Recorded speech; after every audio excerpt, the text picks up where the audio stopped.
Hey everyone, how's it going? You're watching Kogi Lumpur. In today's video, I wanted to talk to you about Gary. Gary is a guy who went to college with me over a decade ago. I first met him in this one scholarship program class that lasted 3 semesters while in college. You see, the place where I studied in had this one special program where you could apply for and then audition and then write a paper, blah, blah, blah.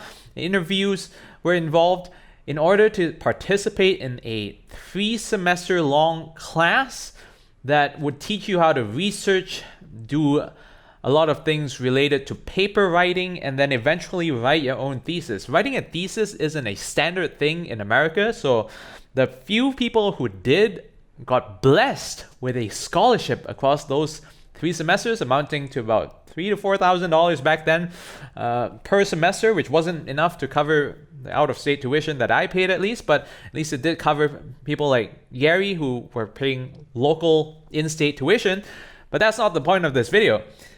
Gary is in essence the personification and the prime example of the corporate white-collar bullshitter that I've previously talked about in another video, which I'll link in the description down below in case you haven't watched it yet. It's very insightful and you should watch it. Basically, in that video, I talk about how the white-collar employee world evaluates people not based on the amount of work that they do, the quality of work that they do, their actual performance.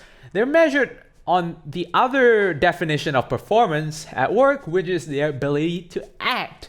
Their ability to act busy, their ability to act smart, their ability to bullshit and lie through their teeth, whether it's to their other colleagues, to their stakeholders, their customers, to their managers, to the people above their managers, the VPs and C-suites of their company. It's all about showing that you're one of the best people to be around, not just in terms of ass kissing, but also in terms of yes-manship, and also in terms of playing politics, like backstabbing and front-stabbing your colleagues and people in other teams. Gary was one of the first and youngest bullshitters that I've met in my life, and he's not just one of the, but probably the most overt bullshitter that I've met ever. And the more depressing part of this is his utter lies that he told in class were believed by all these people who were supposedly these smarty pants who had to apply and write papers and get interviewed before being selected for this one special 3-semester long scholarship program. And that included the professor. So 6 of these other people and the professor completely believed Gary's bullshit and lies that I mean, I'm so surprised that the average person can't pick up right away as something that's completely outrageous, a fabrication of the truth.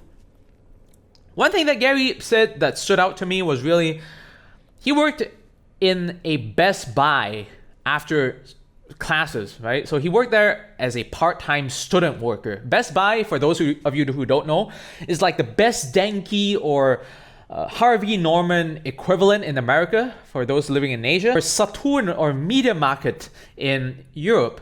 It is an electronics store that sells everything from phones to laptops to routers to fridges and washing machines. And he worked there as a part-time student after class.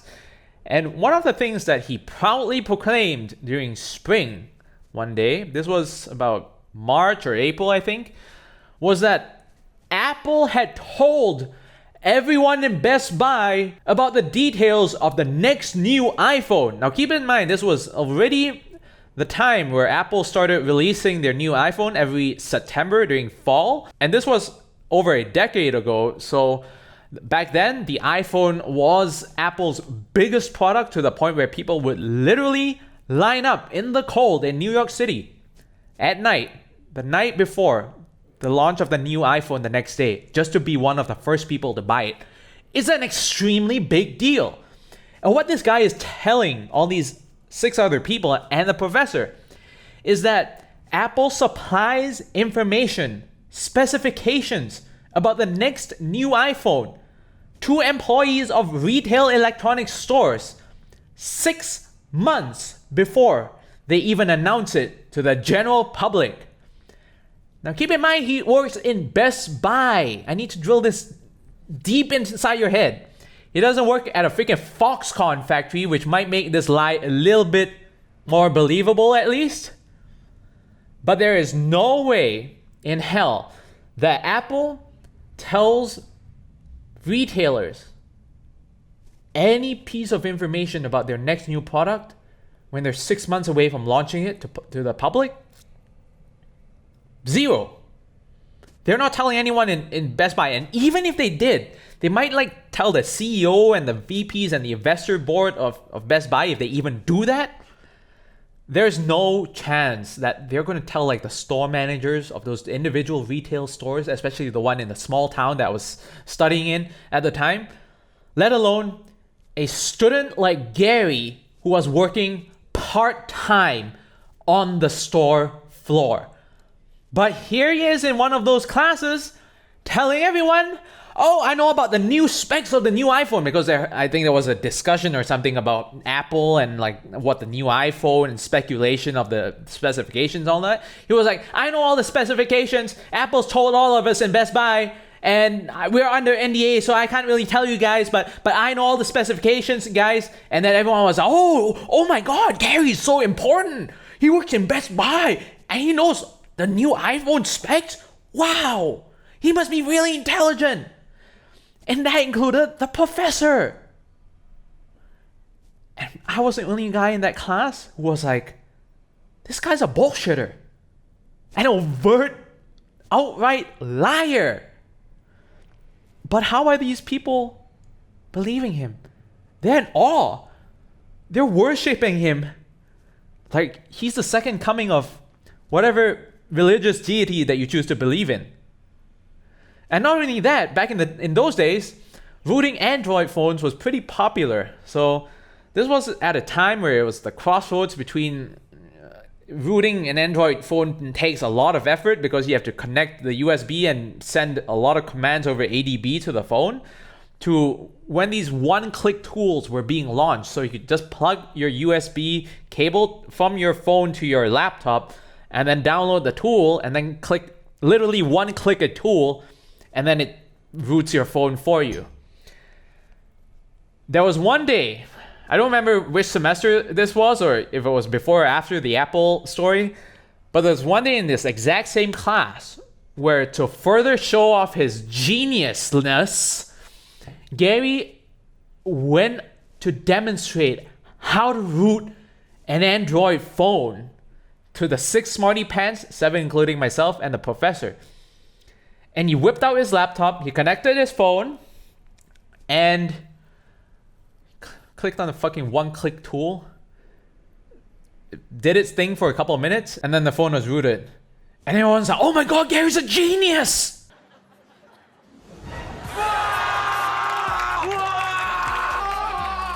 And I was the only person there who had actually rooted my own phone before, way before they came up with these one-click tools.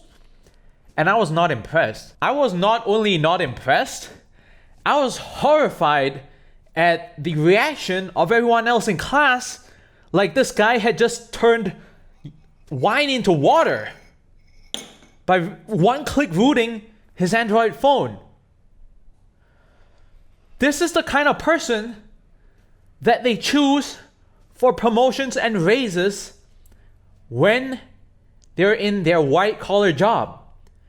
It's not the amount of work that they do. It's not the quality of work that they do. It's not their performance in terms of work that's impressive. It's their performance in terms of theater to impress the audience, the naive, dumb NPC audience that somehow they know about the details of the next new iPhone from Apple themselves by working as a part-time student in a retail electronics store. It's the same person who connects a USB cable and literally downloads a software that is called a one-click tool. And in one click, without knowing any programming, development skills whatsoever, he's able to click that button and have that software send a bunch of commands to root that phone. These are the people who are impressed, would give promotions to people like this guy. And of course, all of this bullshitting is not just something that Gary managed to bring along and take with him after college. I bet he's managed to improve and hone in on it, and it's the gift that keeps on giving. One of the first jobs that Gary got right out of college was a job at Cisco in the Bay Area, which at the time I looked up a bunch of numbers. Not sure if Glassdoor was a thing back then, but there are other ways to look up salary numbers back in those days. And it paid something like 100 to 150,000 US dollars a year, which was a big deal back in those days. 100 to 150 grand over a decade ago is the equivalent of like at least a 200 or 300K a year job right out of college.